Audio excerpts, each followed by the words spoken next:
மகளிருக்கு இடஒதுக்கீடு மசோதாக்கும் தொகுதி மறுவரைக்கும் எந்த சம்பந்தமும் கிடையாது. இது முழுக்க முழுக்க பாஜக செய்திருக்கிற ஒரு சூழ்ச்சி தான்.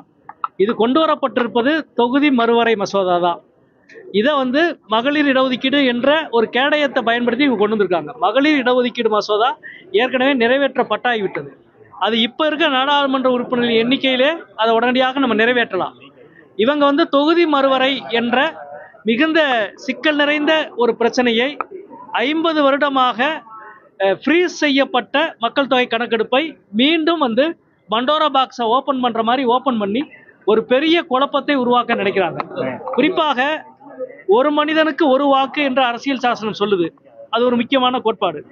இன்னொரு பக்கம் மக்கள் தொகை கட்டுப்படுத்திய மாநிலங்களால் ஏற்பட்டிருக்கிற அசமத்துவமான நிலை, இந்த ரெண்டுக்கும் இடையில ஒரு பெரிய முரண் இருக்கிறது, ஒரு பெரிய சவால் இருக்கு.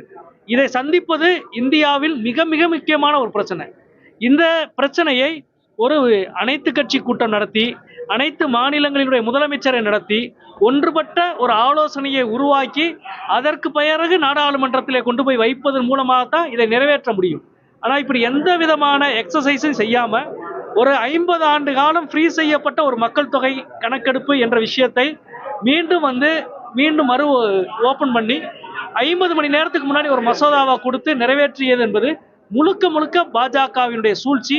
குறிப்பாக தென் மாநிலங்கள் மீது பாஜகவுக்கு இருக்கிற வஞ்சகம், குறிப்பாக தமிழ்நாடு போன்ற மாநிலங்கள், கேரளா போன்ற மாநிலங்கள் மக்கள் தொகை கட்டுப்படுத்திய வெற்றிகரமான மாநிலங்களுக்கு கொடுக்கப்படுகிற அநீதியும் தண்டனையுமாகத்தான் இதை நான் பார்க்கிறேன்.